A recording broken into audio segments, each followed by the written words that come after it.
L'enregistrement est en cours.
Bonjour à tous, j'espère que vous allez bien. Merci de nous avoir rejoints.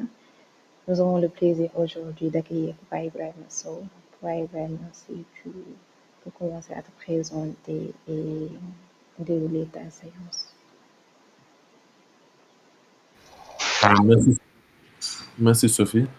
Euh, Bonjour à tous et bienvenue. Donc moi je m'appelle Papa Ibrahim Sow, donc je suis ingénieur de conception en informatique et en même temps doctorant en intelligence artificielle appliquée à la santé, donc à l'université Anta Diop de Dakar.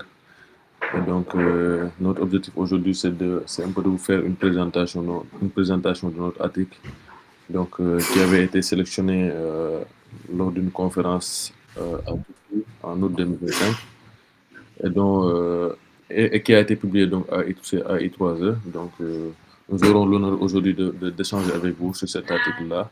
Donc, quels sont ses intérêts, quels ont été donc les points forts de cet article. Et donc, c'est un peu ça. Merci beaucoup.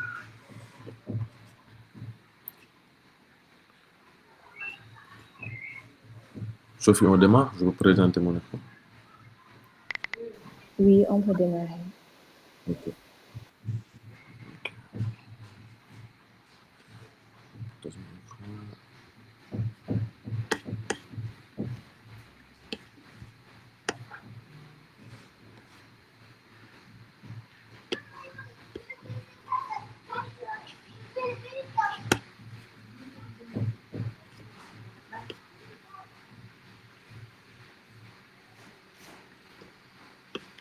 Alors, vous voyez tous mon écran? C'est bon là? Oui, c'est bon, on voit. C'est bon. Alors, merci beaucoup. Donc, déjà, comme je le disais, donc aujourd'hui, on va vous présenter donc notre travail, donc qui s'inscrit dans une problématique de santé publique majeure, la rétinopathie diabétique, donc qui est un fléau silencieux donc qui progresse en Afrique mais aussi dans le monde entier. Donc cet article a été écrit avec mon encadrant, Dr Seydou Sow, et mon directeur de thèse, professeur Idi Diop. Donc professeur Idi Diop qui est professeur titulaire des universités, donc à l'université Cheikh Anta Diop de Dakar, plus précisément à l'école supérieure polytechnique de Dakar. L'autre, Seydou Sow, c'est un médecin ophtalmologiste, donc ancien interne des hôpitaux, qui travaille en tant qu'assistant à l'UGB et à l'hôpital régional de Saint-Louis. Donc, sans plus tarder, donc, on va démarrer donc par montrer le plan de notre travail. Donc, on va vous parler donc un peu de l'introduction. On va parler des applications du deep learning dans la rétinopathie diabétique. On va parler de l'outil open source Ortank, donc des solutions d'intelligence artificielle donc, sur le diagnostic de la rétinopathie diabétique, donc les challenges et les discussions, et enfin la conclusion. Donc, sans plus tarder, l'objectif de cette présentation n'est pas seulement de montrer donc, une solution IA, mais de partager une vision globale reliant donc, la réalité du terrain en Afrique, les défis de l'imagerie médicale, les limites et promesses de l'IA et l'importance d'un écosystème open source comme Ortank, trop souvent négligé dans la recherche. Alors, pourquoi ce sujet? Donc, la rétinopathie diabétique, en Afrique, on peut dire qu'il a atteint à peu près 24 millions de personnes. Donc, en Afrique, déjà, on peut dire qu'il y a à peu près 24 millions de personnes qui vivent avec le diabète. Alors que la majorité n'est pas dépistée pour la rétinopathie diabétique, faute d'équipements, de spécialistes et d'infrastructures hospitalières, donc modernes. Beaucoup de gens deviennent aveugles alors que la rétinopathie diabétique est prévisible, détectable et traitable si prise trop tôt. Donc, c'est un drame qui est évitable. Et c'est ce qui donc, motive notre travail aujourd'hui. Donc, la rétinopathie diabétique est un ensemble de manifestations donc de microangiopathie donc, qui peut conduire donc, à la cécité donc, dans ces phases finales. Donc, c'est une très grande complication donc, du diabète qui peut affecter donc, 50% des diabétiques de type 2. Donc, ce qu'il faut savoir, c'est-à-dire que la rétine est un tissu extraordinairement riche, donc très fragile, irrigué par des capillaires microscopiques. Donc, ce qui rend la rétinopathie diabétique dangereuse, c'est qu'elle évolue sans douleur, c'est-à-dire qu'elle ne se présente pas. Ces premiers signes peuvent ne pas se voir dès les premières phases. Donc, souvent, pendant des années, quand le patient peut ne pas savoir qu'il a donc une rétinopathie diabétique, mais quand le patient le remarque enfin des symptômes comme quoi il ne voit plus ou bien que sa vision devient floue, c'est là que les dégâts sont déjà avancés. Donc, c'est une maladie qui progresse lentement, mais sûrement, et qui suit une logique d'aggravation donc continue. Donc, on va parler donc des types de rétinopathie diabétique. Il y a ce qu'on appelle la rétinopathie diabétique non proliférative. Donc là, c'est les premiers signes qu'on voit, c'est-à-dire il est caractérisé par des micro-anévrismes, c'est-à-dire ce qu'on voit là, les trucs en rouge, donc c'est ce qu'on appelle les micro-anévrismes. Les exudats également, donc c'est-à-dire les trucs en jaune qu'on voit là sur l'écran. Donc sur tout ce qu'on voit là en jaune, c'est ce qu'on appelle les exudats, donc ça. Excusez-moi, je continue. Donc, et donc les hémorragies, c'est ce qu'on voit comme ça, c'est-à-dire les trucs en rouge également. Donc, c'est les hémorragies donc, qui entraînent donc, les micro-anévrismes. Donc, si on continue, donc on continue. Donc, il y a également la rétinopathie diabétique proliférative. Donc, là, les vaisseaux sanguins qui sont pas anormalement formés, donc ils vont se développer donc, sur la rétine. Et donc, à causant, donc, ils vont se détacher, c'est-à-dire ils vont exploser plus tard, c'est-à-dire ce qui va causer des genres d'hémorragie. C'est surtout ce que vous voyez là, la zone rouge là. Donc, c'est euh, des vaisseaux sanguins qui sont pas qui sont anormalement formés, donc qui vont exploser plus tard. C'est-à-dire, c'est comme s'ils contenaient beaucoup de sang, et donc ça va avoir une rupture, ce qui va causer donc une hémorragie donc, à fond d'œil. Et donc, il y a ce qu'on appelle donc l'œdème maculaire diabétique. Donc, c'est une complication qui va, On ne voit plus l'écran. vous voyez plus l'écran? Non. Excusez-moi.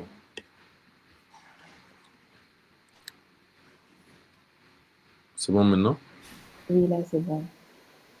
Donc, ce que je disais tantôt, donc l'œdème maculaire diabétique, donc qui est une complication, donc c'est-à-dire qui vient se causer donc sur la macula. La macula, c'est le centre de l'œil, c'est le truc là, c'est le centre, donc tout ce qu'on voit ici, qui est la macula. Donc, normalement, si j'avais une meilleure image, je vais vous montrer ça. Donc, une fois cette zone atteinte, donc c'est ce qui va conduire donc à une vision donc qui n'est plus normale et donc à une vision floue. Donc, ce qui va après aboutir à la cécité. Donc, tout ça pour montrer donc la gravité donc de cette maladie. Et au Sénégal, le contexte dans le Sénégal, c'est-à-dire les études montrent qu'entre 22 et 35% des diabétiques présentent déjà des signes de rétinopathie. Dans plusieurs pays africains, la prévalence monte jusqu'à 50%. Donc, ce sujet montre que c'est une maladie, donc, c'est une maladie qui a beaucoup de facteurs de risque, donc des facteurs de risque génétiques, donc également la haute tension donc, artérielle, et donc ceux qui sont diabétiques à long terme et qui n'ont pas une bonne suivi de leur diabète. Donc, et la majeure partie donc, des équipements ne sont pas donc, dans Dakar. Ne sont pas dans les régions, c'est-à-dire les régions rurales, mais plutôt centrées à Dakar, Saint-Louis, Thiès, ces grandes régions-là. Donc, tout ça pour montrer qu'il y a une limite, donc, dans les centres de dépistage. Donc, l'absence d'infrastructures d'impact, également des équipements qui sont coûteux, donc avec des prix qui peuvent varier donc entre 15 à 40, voire 40 000 francs pour juste faire un fond d'œil, donc dans les cliniques, dans les hôpitaux, ainsi de suite. Mais également, il y a aussi le manque d'ophtalmologues, donc parfois un ophtalmologue pour 150 000 habitants. Donc ceci montre donc que c'est un vrai facteur de risque donc, pour la population sénégalaise. Et donc en Afrique, on peut dire que sa prévalence donc, atteint parfois 50% donc, de la population africaine. Et donc, l'âge médian, donc, c'est à 50 ans. Donc, et la prédominance est féminine, avec 70% de femmes et 30% d'hommes. Donc, les patients qui sont obèses également sont beaucoup plus exposés donc, face à ces risques. Et donc, par rapport à ceux qui sont dans les zones rurales, qui se déplacent beaucoup plus, mais également les patients diabétiques, donc les patients non insulino-diabétiques, donc qui présentent 90% donc, comparé à ceux qui sont insulino-diabétiques, donc dépendants. Donc également la tension artérielle qui montre donc une progression extraordinaire, donc ils sont beaucoup plus susceptibles donc d'avoir la rétinopathie diabétique que ceux qui ont une tension artérielle normale, mais également la glycémie également, qui est un facteur de risque donc qui entraîne également qui entraîne également une augmentation du sucre donc dans le sang, et ce qui peut endommager parfois donc les vaisseaux sanguins donc qui sont dans l'œil.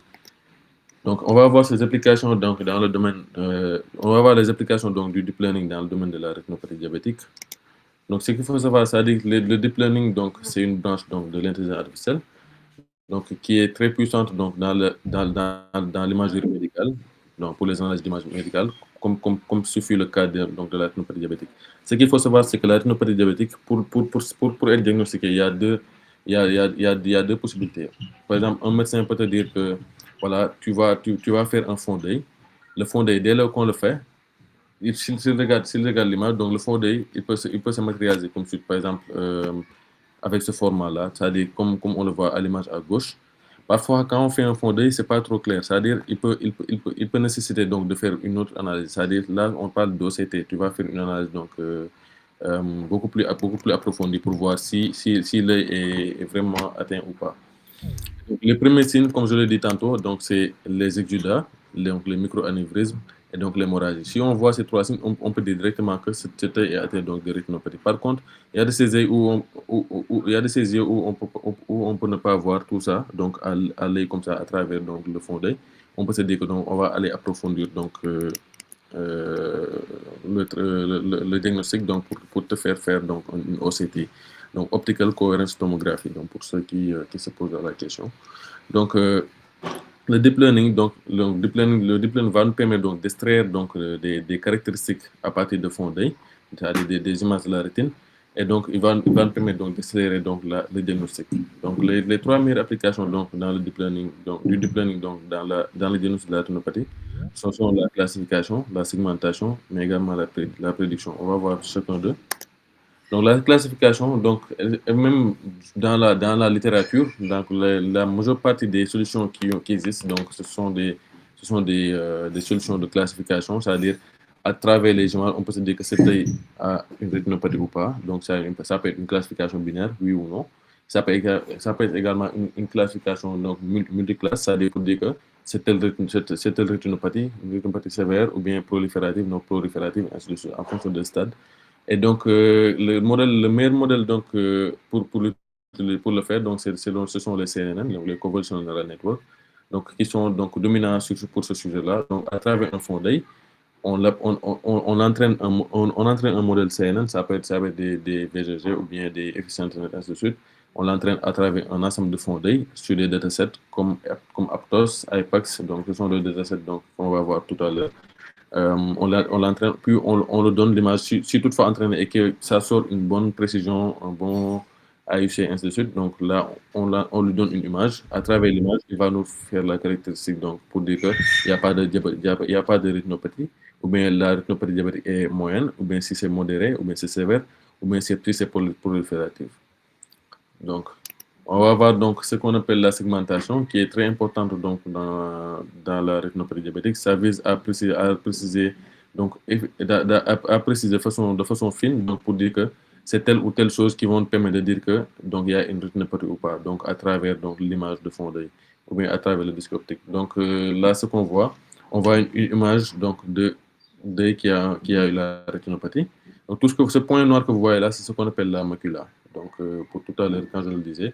Par exemple, on peut se dire qu'il y a de ces choses qu'on voit au fond, des taches qui sont rouges, que peut-être tout le monde ne pourra pas voir, mais il y a de petites choses rouges qu'on voit là. Peut-être qu'on peut se dire que là, ce sont des lésions. Donc, les lésions, on peut parler donc de micro-anévrismes, comme on l'avait vu tantôt, donc des UDA et d'hémorragie. Donc, à travers ça, donc, on va avoir une prédiction comme UNET l'avait fait. Donc, UNET qui est un modèle donc, de segmentation d'image médicale qui est donc très cool pour ce genre de projet. C'est-à-dire, ça permet à travers une image d'œil qu'on lui donne, de sortir directement donc la segmentation de cette image et de sortir donc les différentes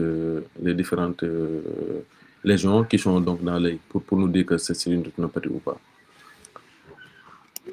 Donc la prédiction, lui qu'est-ce qu'il fait? C'est-à-dire la prédiction, c'est l'étape la plus avancée aujourd'hui. C'est-à-dire on prédit le risque d'évolution. Donc par exemple, un patient à faible risque de rétinopathie diabétique, aujourd'hui a-t-il un risque élevé de progression d'ici 18 mois ou pas? C'est-à-dire si on lui donne l'image, il peut se dire que ce patient-là est susceptible donc d'avoir une rétinopathie sévère dans 18 mois.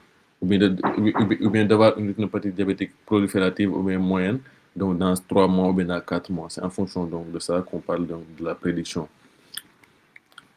Donc là, on va parler donc de l'outil OTANC, qui est un outil donc, qui est très important dans ce cadre, dans notre sujet, donc, dans notre thèse, dans notre recherche. Et même donc la plupart des projets IA échouent non pas sur le modèle, mais sur l'infrastructure. Donc, comment stocker ces images, comment les récupérer, comment garantir la confidentialité, comment intégrer l'IA dans les workflows hospitaliers. Donc, autant que répondre à ces questions, c'est un serveur donc DICOM, open source, léger, extensible, multiplateforme. Donc, capable de fonctionner donc, sur un laptop, sur un mini PC, sur un Raspberry Pi également. Donc, pourquoi tout ça? Ça veut dire autant il est beaucoup plus spécialisé donc, dans le traitement donc, d'images médicales. Donc, sur la gestion d'images médicales et le partage donc, rapide donc d'image médicale. Par exemple, dans les domaines comme l'ophtalmologie, où les devices sont des OCT, c'est-à-dire des optical coherence tomography, donc ça permet de faire donc, des photographies de fond pour déterminer si une œil est susceptible d'avoir une rétinopathie ou pas, ou bien d'avoir un glaucome ou pas, ou bien d'avoir donc un œdème maculaire diabétique ou pas. Donc, dans ce cas de figure-là, Autank permet donc un stockage rapide, donc également une récupération des informations très rapide, également un partage des données entre les différentes entités. Supposons que qu'il y ait trois entités, par exemple le ministère de la Santé, donc qui est le nœud central, l'hôpital régional de Saint-Louis, qui est un nœud donc, un nœud fils, donc l'hôpital Fan, ainsi de suite. Donc, si on arrive à installer un PAC, c'est-à-dire un Picture Archive and Communication System, c'est-à-dire c'est un système donc d'imagerie médicale, donc de partage de données et donc d'accès à l'information. Si on arrive à l'implanter donc dans ces trois localités-là, donc autant étant au cœur du système, donc toute personne donc qui est au ministère donc, de la Santé peut également voir les analyses qu'on fait directement à Saint-Louis ou bien à l'hôpital Fann ou bien à n'importe où donc dans le Sénégal, qui permet donc de dire donc de sa flexibilité, donc de supporter l'intégration avec différentes donc images de modalités d'image. Ça peut être également les images des IRM, ça peut ça accepte les IRM, donc les OCT, c'est-à-dire les matériels d'ophtalmologie, et dans d'autres domaines également. Donc tout ce qui touche à l'imagerie médicale. Dans notre cas de figure, donc, ça peut permettre aux ophtalmologistes donc, d'accéder et d'analyser donc, les images de façon beaucoup plus efficace. Et même, ça peut même aller plus loin pour essayer d'instaurer donc, une base de données d'imagerie donc, nationale qui va regrouper l'ensemble des données d'imagerie nationale donc, au Sénégal. Donc, c'est hyper important. Donc, il est également, donc, on peut le déployer, donc, comme je disais tantôt, donc, sur des Raspberry Pi, des mini PC. Donc, ce qui montre donc parfois les problèmes qu'on a sur les gens ruraux, par exemple, où l'accès à Internet c'est pas si efficient comme à Dakar. Donc, on peut se dire que donc, on va les déployer en local sur des mini PC ou bien des serveurs autant qu'ils sont légers. Donc, dans le but de faciliter la communication avec peut-être les les entités centrales comme le cas donc, du ministère de Commerce, ainsi de suite. Donc, sa simplicité également et son stabilité, par exemple, à travers donc, une API RESTful, on peut directement se connecter avec les AI, c'est-à-dire les intelligences artificielles ou bien les modèles qui ont été déployés directement et à travers ça, directement traiter les images. C'est-à-dire dès lors que, autant que reçoit une nouvelle image, supposons que j'aille dans un hôpital et que que je voulais faire donc, une photographie de fond d'œil pour voir si mon œil est intact et ainsi de suite, s'il n'y a pas de problème de rétinopathie, rien du tout. Donc, du moment que si on arrive à instaurer donc, le Pax Hortank, donc, si on fait la photographie de fond, l'image va transiter donc, à travers donc, le réseau de l'hôpital et directement aller donc, dans le serveur donc, de stockage d'images médicales. Donc, à travers ça, on peut directement avoir une API donc, qui va.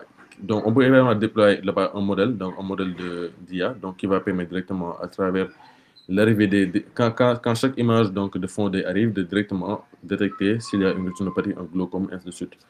Donc également, il est free et open source, donc ce qui en fait donc un outil phare, mais également sa comptabilité donc DICOM, c'est-à-dire ça, il supporte donc les standards DICOM qui veut dire Digital Image and Communication in Medicine, donc query pour dire donc on lance des requêtes, donc retrieve pour récupérer, store pour stocker, donc qui sont des opérations donc on sait dans Franck. Donc également, il permet donc la communication simple, donc avec des matériels d'imagerie comme les caméras donc, de rétine, les packs, ainsi de suite. Et donc, ces intégrations sont faciles à faire avec les autres, les autres modalités. Donc, on va voir ici un peu son architecture. Donc, il y a ce qu'on appelle l'Autank Server, donc qui est le cœur donc de Autank. Donc, avec des plugins de comme web pour dire que c'est le plugin qui va permettre de faire la visualisation du web. La pathologie via plugin, le plugin donc, qui permet de voir un peu la pathologie, c'est-à-dire en fonction de ce qu'on aura entré, c'est-à-dire si c'est un IRM du cerveau ou bien une fond d'œil, ainsi de suite. Donc également, il y a PostgreSQL donc plugin, c'est-à-dire le plugin qui permet de stocker donc les métadonnées dans la base de données. C'est-à-dire les métadonnées, on peut avoir comme information là-bas des informations du patient, le nom, l'ID du patient, la date de naissance, les informations d'étude, la date et l'heure de l'examen, la description de l'étude, si c'est une IRM cérébrale, l'ID de l'étude, les informations de l'équipement, si le type de modèle c'est un CT ou bien un IRM ou bien un OCT, le nom du fabricant, le modèle, et les informations sur l'image. Donc la résolution de l'image, la taille de la matrice, le nombre de bits par pixel. Donc tout ça pour dire que donc, DICOM définit des règles selon lesquelles les équipements communiquent entre eux. Il s'agit d'un protocole d'application, donc c'est le protocole DICOM, donc réseau spécifique qui gère les requêtes donc d'archivage de recherche, d'envoi et de réception d'images. Et donc là, il y a Partner Hospital or Clinical Study, donc pour dire que donc, à travers ça, c'est-à-dire les cliniques ou bien les hôpitaux peuvent directement avoir accès donc, au serveur OTAN, c'est-à-dire au PAX. Et donc là, ce sont le Patch Manager, le Quality Control, le Slide Scanner, donc tout ça pour dire que ce sont des ramifications donc, du serveur OTAN. Donc c'est un peu ça.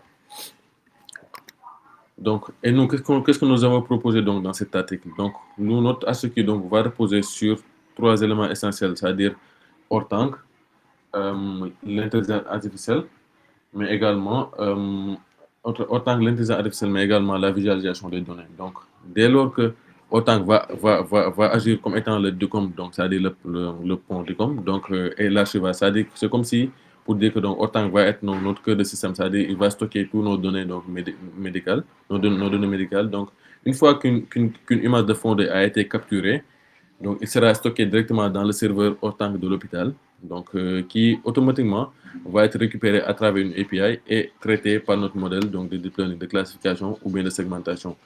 Allez, le résultat maintenant, s'il y a une rétinopathie ou pas, un glaucome ou pas, donc, et une segmentation des lésions, donc, pourra être visualisé directement par le médecin lui-même, donc à travers une interface donc, qu'on aura développée, donc une plateforme qu'on a développée donc, et qui va le montrer au médecin directement, au lieu que le médecin soit là à regarder pour voir s'il y a une rétinopathie ou pas, parce que parfois, comme je l'ai dit tantôt, ça peut nécessiter donc de refaire encore une autre observation, d'aller encore faire une autre observation. Maintenant, nous, on va faire de sorte qu'une fois que le patient fait un fond d'œil, parce que le fond d'œil, c'est beaucoup plus simple, ça existe partout un peu partout, mais par exemple, l'OCT est beaucoup plus cher et beaucoup plus aussi, beaucoup plus inaccessible. Par exemple à Dakar, on peut voir, il y a beaucoup d'hôpitaux qui n'ont pas d'OCT, donc ils ont seulement des fonds d'œil, il y a une petite nuance entre les deux. Donc, ils ont le même objectif, c'est-à-dire ça permet de sortir donc, une image de fond d'œil, mais le fond d'œil en soi et l'OCT, il y a une petite nuance donc, entre les deux. Donc, toutefois, si le médecin visualise donc l'interface pour avoir donc, les lésions qui ont été annotées, pour dire que maintenant, pour lui proposer donc si tu dois faire une OCT ou pas, ou bien si l'image est susceptible donc de montrer une rétinopathie diabétique ou bien un glaucome, ainsi de suite. Donc, ceci est un système vraiment très puissant parce que ça va nous permettre donc de faciliter donc l'accès à ces dépistages-là aux zones qui sont beaucoup plus avancées, aux zones rurales, par exemple dans le nord, ou bien dans le sud, ou bien au centre. Par exemple, il y en a beaucoup qui traînent ces genres de maladies, mais qui n'ont pas là où se dépister. Donc, si toutefois déployé, on pourra peut-être même après concevoir des petits systèmes, c'est-à-dire de petits devices qu'on va distribuer un peu partout, donc sur les centres de santé ou bien les postes de santé, qui pourront faciliter donc l'accès à ce dépistage-là.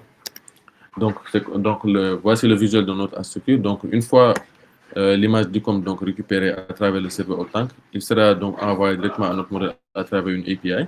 Et donc, à travers l'API, donc, on va classifier donc plus ou moins l'image, donc pour dire que c'est une rétinopathie diabétique, on va faire de la segmentation et directement le proposer à l'interface donc du médecin qui va avoir et éventuellement prendre une décision donc à la fin. Et également, ce qui va permettre donc directement cette image-là d'être enregistrée et envoyée directement au serveur central, c'est-à-dire au serveur central pour dire donc le ministère donc de la Santé.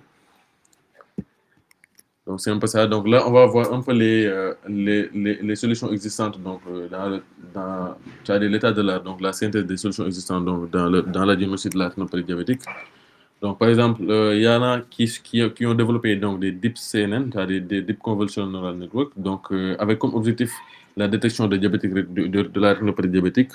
Donc, comme dataset, ils ont utilisé donc, IPAX, Messidor, ainsi de suite, mais tout le temps, on voit que la performance est telle qu'on a un area undercover donc, de 0,991 pour l'un des datasets et 0,990 pour Messidor. Par exemple, il y en a d'autres qui ont fait donc, du dare grading, donc pour dire le stade de la rétinopathie. Par exemple, si on fait de la détection, on détecte que s'il y a rétinopathie ou pas. Par contre, si on fait du grading, c'est-à-dire là, on fait une classification en fonction du stage. C'est-à-dire stage 1, rétinopathie non proliférative, stage 2, rétinopathie proliférative, rétinopathie moyenne, sévère, ainsi de suite. Donc, et par exemple, on peut voir qu'il y a un groupe qui s'appelle, donc avec Adrianto, donc qui ont utilisé un CNN, donc pour faire donc du dare grading avec un dataset de 315 images, donc avec un comme accuracy 60,28%. Mais également, il y a Takahashi, donc qui ont utilisé GoogleNet, donc qui est un très bon CNN, donc qui pour faire du grading également, c'est-à-dire pour montrer le stage de la rétinopathie, donc avec 9939 donc, images avec comme accuracy donc 96%, donc qui sont donc de bonnes performances. Donc pour montrer juste que donc le deep learning donc, a une part importante donc, dans la détection de la rétinopathie diabétique. Et plus ou moins également, il y a ceux qui ont utilisé donc AlexNet, EfficientNet B0, ResNet 50 et GoogleNet. Tout ça donc pour montrer que donc les performances sont exceptionnelles, donc avec 97,3% donc pour GoogleNet, 96,2% donc pour ResNet, avec une accuracy de 97,9% donc en global. Donc, et là, pour Aptos 2019, donc, qui sont également des datasets que vous pouvez trouver donc, sur le net. Donc, EfficientNet B0, donc, qui va avoir donc 98,5% et 89,6% donc, pour le staging, c'est-à-dire pour le grading. Donc là, on va parler un peu des challenges et des discussions donc, de ce qu'on a tiré donc, de l'état de l'art. Donc, on peut dire que donc, les CNN, donc, à travers le CNN et le transfer learning, donc, on peut avoir de grandes performances donc, dans la détection de la rétinopathie diabétique et sa classification en fonction de son stage. C'est-à-dire l'accuracy, la sensibilité également, la spécificité, donc, peuvent parfois excéder 90%, mais même parfois, même parfois aller jusqu'à 99%. Maintenant, on peut se dire que malgré tout ça, il y a des challenges qu'on peut tirer de ça. C'est-à-dire, les modèles sont entraînés donc, sur des datasets qui ne reflètent pas notre réalité à nous au Sénégal. Par exemple, je peux dire que plus ou moins un peu partout, le diabète n'est pas seulement une maladie. Bon, le diabète, pourquoi je dis le diabète? Parce que le diabète, c'est le diabète qui induit donc la rétinopathie diabétique.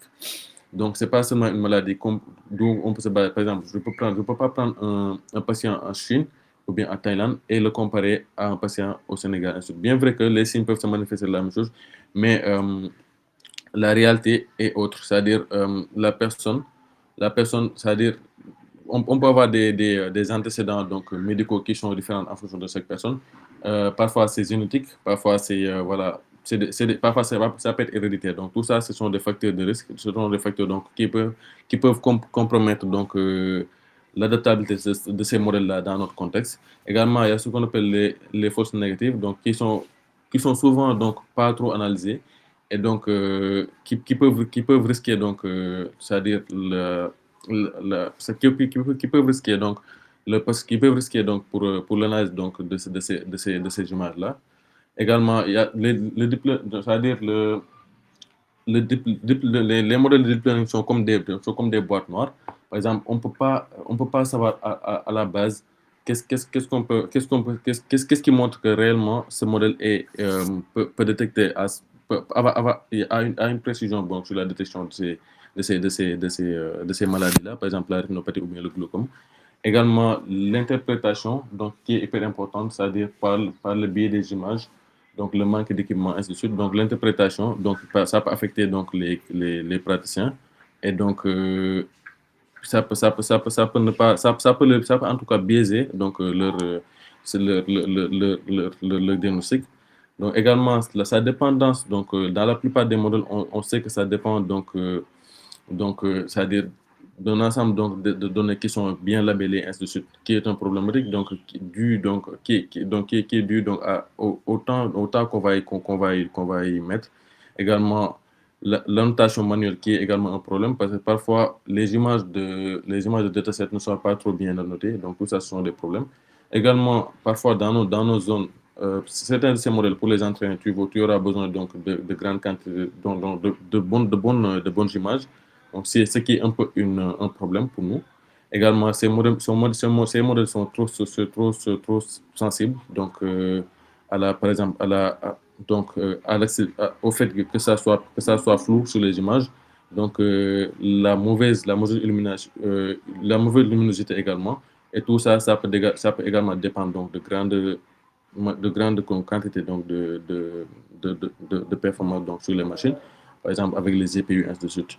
Également, pas mal de modèles, il y a des solutions qui existent, mais pas moins, beaucoup de ces solutions qui existent et qui ont de bonnes accuracies ne sont pas testées donc, dans les cliniques ainsi que dans le terrain. Quoi.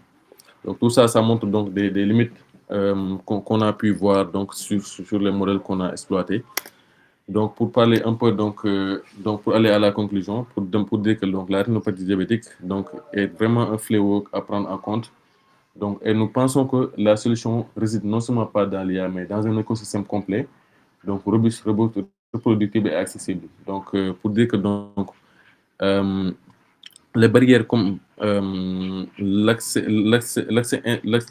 inégal donc, aux ressources donc, sanitaires, donc à travers peut-être les zones rurales, ainsi de suite, les zones les plus dépourvues. Donc tout ça pose des problèmes dans le diagnostic de la rétinopathie, donc qui continue de faire des ravages.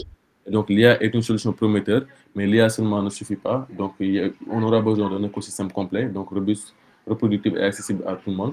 Donc, pour dire que autant qui est un outil donc, qui est très important, open source DICOM, et l'IA, dès qu'ils sont combinés, ça peut être une évolution donc, pour les pays en développement, comme le cas du Sénégal, et plus tard être répandu donc, partout en Afrique et un peu plus dans le monde.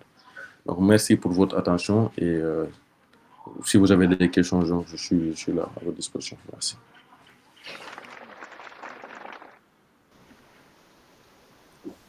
Merci vraiment pour la présentation. Donc, si vous avez des questions, vous pouvez ouvrir vos micros.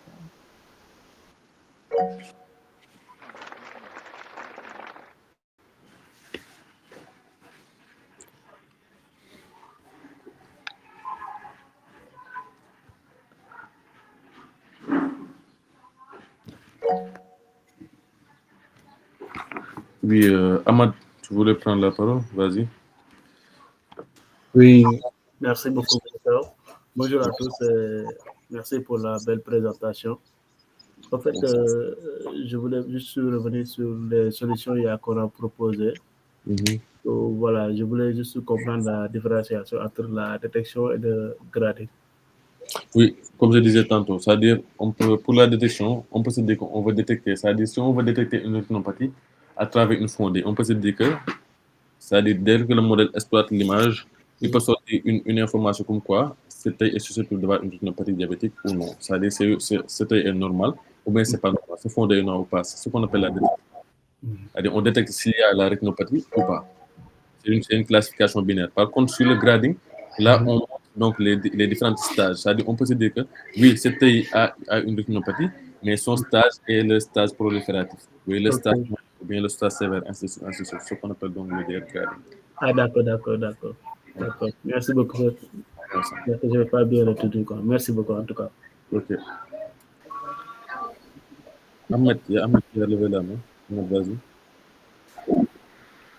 Bonjour, je vous remercie beaucoup pour cette présentation que je trouve absolument intéressante sur un sujet d'actualité et avec une maîtrise absolument aussi hallucinante. J'ai beaucoup apprécié une présentation riche de détails techniques et surtout de recherches appliquées, parce que souvent en Afrique, on souffre de cette problématique liée à la recherche fondamentale. Les recherches qui ne servent pas à quelque chose. Or, je vois, dans votre cas au moins, c'est une recherche axée sur la pratique et qui permet de résoudre des problématiques concrètes de façon palpable. Donc, j'ai vraiment apprécié cela. Et je m'intéresse un peu aux diplômes appliquées à l'imagerie médicale. C'est pourquoi j'avais noté quelques questions. D'accord, vas-y. Bon, je vais, si vous voulez, je peux poser des questions une par une, si vous voulez. Oui, allez-y. Donc, la première question concernant votre dataset. comment vous avez collecté et surtout les parties prenantes ou les stratégies appartenues qui ont contribué à l'obtention, disons, de ces datasets, parce que je considère que c'est pas obtenu à travers Kaggle. Et la deuxième question concernant l'architecture de votre modèle, j'aurais souhaité avoir un peu, bon, si c'est un peu, si c'est encore confidentiel, je comprends, parce que c'est un travail de qualité qui mérite un peu de confidentialité du moment où c'est pas encore, c'est parce que c'est publié ou non. Mais j'aimerais savoir, en termes d'architecture de votre CNN, est-ce que c'est un CNN, disons, classique, comme un CNN from scratch, une suite de convolutions, de lignes, un peu de thématique, ou c'est plutôt un CNN basé sur l'architecture avancée, que ce soit Inception, Resonance ou autre. Et surtout, si, bah, en fait, techniquement, c'est combien de hidden layers et combien de points dans chaque, les tailles de kernel, ainsi de suite, et le tuning, qu'est-ce que ça impacte, et surtout les hyperparamètres, le learning rate, l'optimizer que vous avez utilisé, est-ce que ça donne le batch size, est-ce que vous avez recours aux mécanismes d'attention. Et ces petits détails qui peuvent faire le changement, en fait, qui peuvent faire le changement en termes de résultats obtenus à travers les différentes architectures possibles. Et la troisième question, est-ce que vous avez pensé à inclure une approche XAI, par exemple, GradCam ou autre, pour pouvoir inclure une valeur ajoutée en termes d'interopérabilité, que ce soit interprétable? Parce que dans l'imagerie médicale, on s'intéresse non seulement à avoir, disons, un bon résultat, mais de pouvoir expliquer pourquoi le modèle. L'interprétabilité. La dernière question, c'est pas, bon, je n'aimerais pas prendre beaucoup de temps, mais la dernière question, je vois que vous avez inclus AlexNet. Vous êtes un expert dans le domaine et vous savez que ça date depuis 2012. Mais je vois quand même que vous avez inclus EfficientNet et ResNet qui sont intéressants. Donc, est-ce qu'une architecture basée sur AlexNet qui date de 2012 serait pas, disons, obsolète, au détriment des architectures basées sur VIT, par exemple, ou anciennes et modernes comme EfficientNet ou autre? Ok. Merci pour vos questions. Donc, je vais commencer par le premier. Donc, quand tu parles des datasets que j'ai utilisés, donc ce qu'il faut savoir, c'est-à-dire là, c'est un article donc, de revue, c'est-à-dire une revue de la littérature. Donc, quand tu parles de ces datasets qui ont été obtenus, c'est-à-dire ces datasets, ils existent sur le net. Donc, le cas d'Aptos, si tu recherches Aptos sur le net, ou bien IPAX, ou bien Messidor, vous allez voir ces datasets-là qui existent donc déjà sur le net. Et ce qu'il faut savoir, donc là, ce sont des études donc, basées sur le deep learning qui ont été déployées, donc, c'est-à-dire qui existent dans des articles de recherche. Donc, je me suis c'est donc. Je crois que vous avez fait une contribution et vous comparez par rapport à l'existant. C'est uniquement le cas de là. Ok. Non, en fait, ce qu'il faut savoir, c'est-à-dire, nous, pour cet article-là, l'article, il vise à faire donc, une revue de la littérature donc, globale, des solutions existantes, donc ici déjà. Donc, pour notre second article qui va venir donc, dans quelques jours, Inch'Allah, donc là, ce sera de présenter notre propre modèle à nous, qui est très complet, donc avec notre dataset en local, donc qu'on a eu à déjà instauré, donc ici au Sénégal. Parce que ce qu'il faut savoir, c'est-à-dire les datasets, tu peux entraîner peut-être ton modèle avec un dataset, mais également les spécialiser avec un autre dataset. C'est-à-dire, je peux l'entraîner avec IPAX et les spécialiser avec nous, notre modèle notre dataset en local. Donc, ceci sera notre travail donc, dans quelques jours. Donc, il va sortir et peut-être qu'on aura l'occasion de présenter également dans une autre, dans un autre numéro donc, de Gassim AI Group, Inch'Allah. Donc, c'est un peu ça. Donc, concernant ce que tu dis là, les AlexNet, GoogleNet, ResNet. Donc, GoogleNet et ResNet sont beaucoup plus récents qu'AlexNet, bien évidemment. Mais concernant c'est-à-dire les accuracies ainsi que les performances sur le modèle, donc tout dépend de la personne qui l'utilise, de comment il interagit avec son modèle, de comment il le conçoit, de comment il le configure. Donc, c'est en fonction de ça qu'on a un bon accuracy ou pas. Donc, en fonction des contextes sur le dataset, le nombre d'images qu'on utilise, ainsi de suite, ainsi de suite. Par exemple, je prends l'exemple de UNet, qui ont créé un modèle de segmentation. UNet, il a été fait C'est-à-dire, c'est une architecture conçue spécifiquement pour la segmentation biomédicale, notamment avec des ensembles de données plus petits, tu vois. Et UNET a de très grandes performances donc, dans l'imagerie médicale, que ce soit donc, avec les CT, les IRM, ainsi de suite. Et pourtant, il est entraîné avec des ensembles de données donc, qui sont petits, donc qui sont faibles, comparé à d'autres modèles donc, qui sont spécialisés pour de grands ensembles de données. Donc, tout dépend de comment tu prends ton modèle, et comment tu le configures, et donc le contexte pour lequel tu l'utilises dans ton travail. C'est un peu ça. C'est bon? C'est parfait. Merci beaucoup. Allez, merci. Et docteur, juste une dernière question. Je vois que votre travail, vraiment, je suis vraiment satisfait de la qualité de votre travail. Je trouve que c'est absolument intéressant.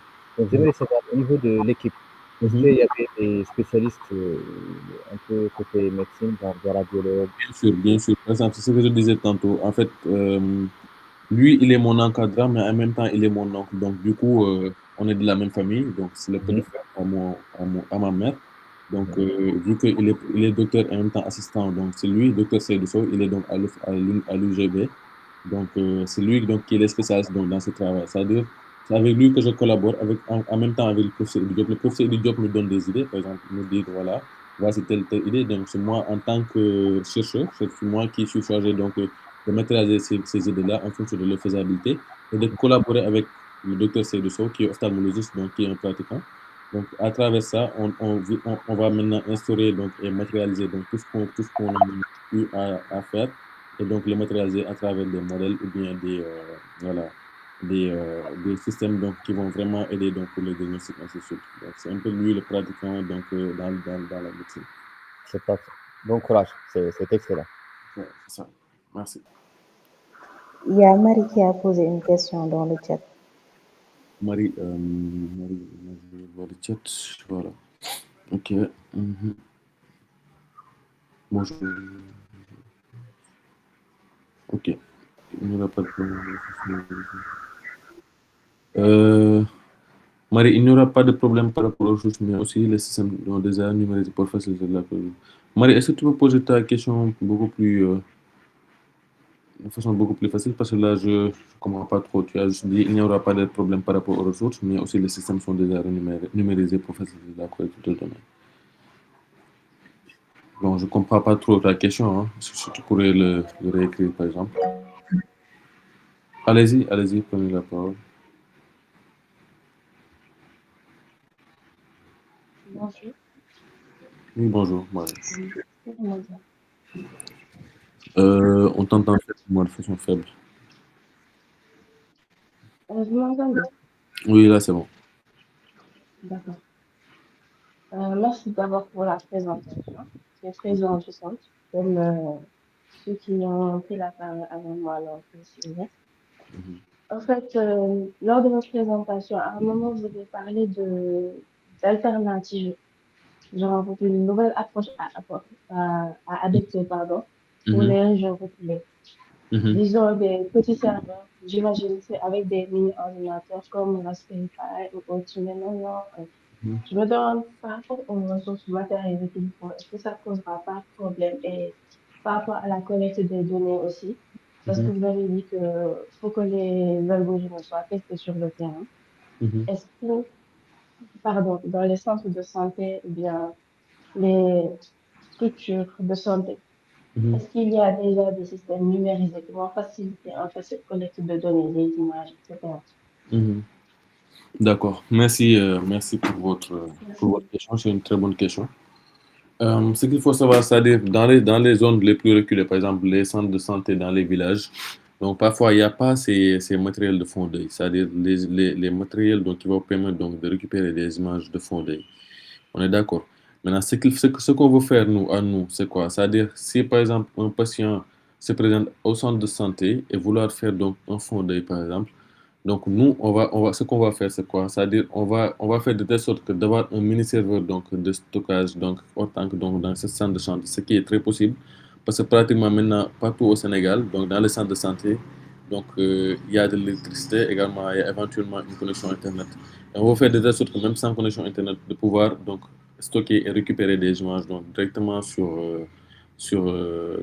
directement récupérer des images sur ces serveurs-là et à travers ces serveurs donc analyser ces images et donc donner une interprétation directement par lui-même, au lieu d'être là, au lieu d'être là. Donc, ce qui se faisait autrement, c'est-à-dire c'est d'aller faire donc une image de fond d'œil d'abord et que le médecin voit s'il y a une image, s'il y a une rétinopathie ou pas. Maintenant, directement à travers donc ces serveurs de stockage basés sur autant d'interpréter donc l'image et donc directement de donner une qualification donc, sur l'image s'il est susceptible d'avoir une rétinopathie ou pas. Donc c'est un peu l'approche qu'on veut utiliser donc, dans ce contexte. Donc concernant donc l'accès à la collecte de données, ça se fera donc directement au moment de faire le scanner. Par exemple, supposons que le patient habite en village de Louga. Si par exemple le centre de santé est équipé donc d'un faux d'œil, là c'est facile. S'il n'est pas équipé d'un faux d'œil, donc là, qu'est-ce qu'on va faire? Donc, on va faire de telle sorte que, c'est-à-dire de développer un prototype. Donc, c'est un peu sur les perspectives. Le prototype sera donc peut-être un matériel donc, qui sera fait beaucoup, qui sera donc dans une Raspberry ou bien quelque chose du genre, donc d'intégrer une caméra dessus. Et pour plus tard, donc, faire directement ces fonds d'œil directement à travers ces matériaux-là. Et donc, pour permettre donc l'accès équitable à ce dépistage donc, de la rétinopathie donc, à travers les zones les plus reculées du pays. Donc, c'est un peu notre approche donc, pour ce sujet-là. C'est bon, j'ai répondu à ta question.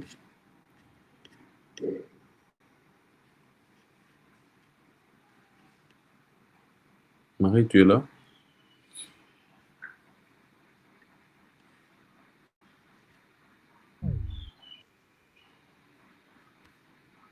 Allô? Je pense qu'elle est sortie là.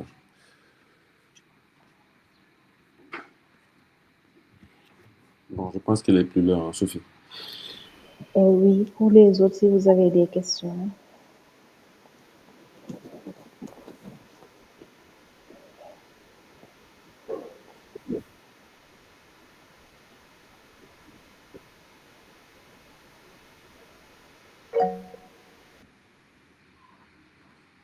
Doudou Mohamed. Oui, vas-y, Doudou. Ok, bonjour, est-ce que vous m'entendez? Bonjour, Doudou. Ok, merci beaucoup. Merci vraiment pour la présentation.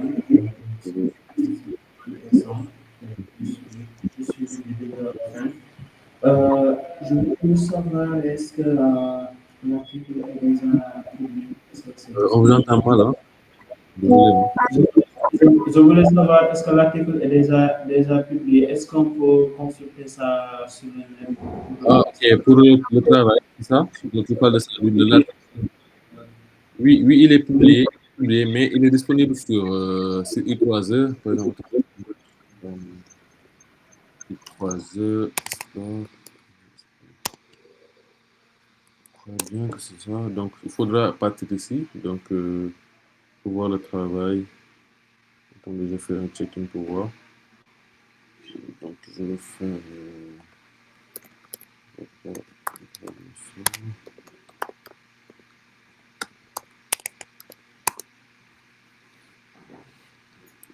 C'est ça là.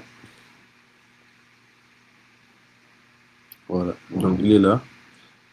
Je pense que vous pouvez y avoir accès directement à partir d'ici, quoi. Mais je vais vous lancer le lien, en tout cas, sur le chat. Pour que chacun puisse avoir accès intégralement. Ok. C'est bon, c'est dans le chat.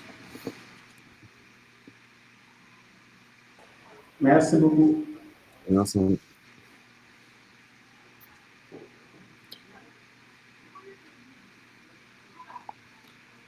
Sophie, à toi? Oui, Marie, maintenant c'est bon. Marie vient de dire qu'elle avait perdu la connexion. Ok. Marie, Marie, vous êtes là, c'est bon?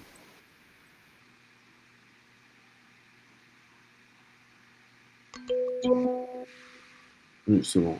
Donc, tu as compris ce que je disais tantôt ou bien je peux reprendre si vous voulez?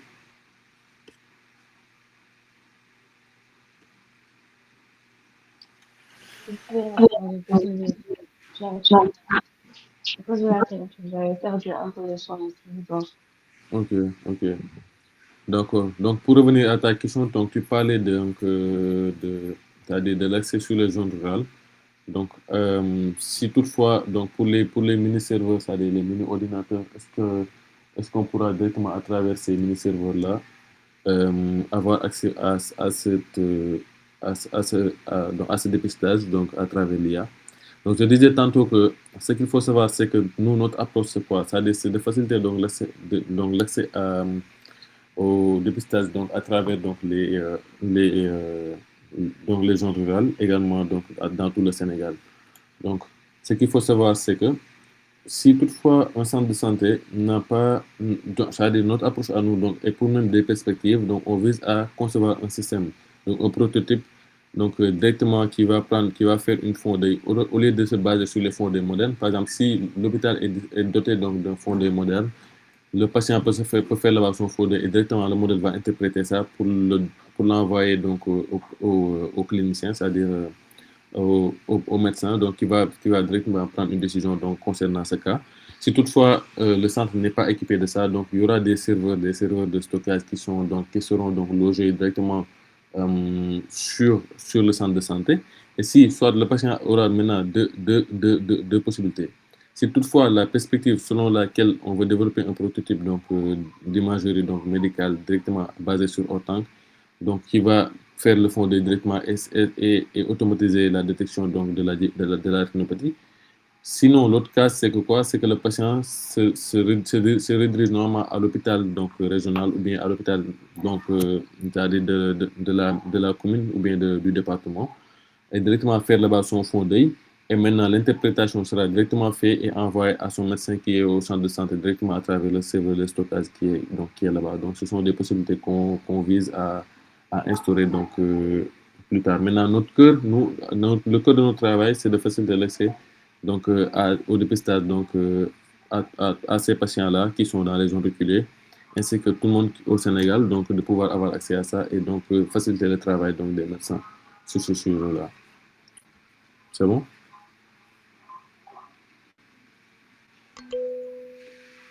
Ok, merci.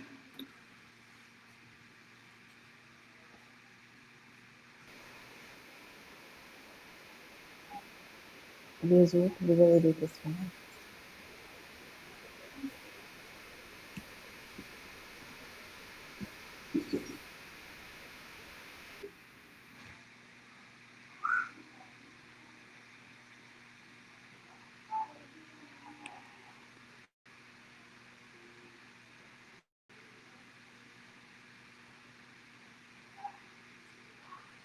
Y a-t-il d'autres questions?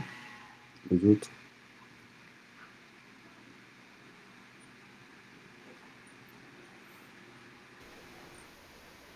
Et puis, vous n'avez pas de questions, nous allons peut-être nous arrêter là.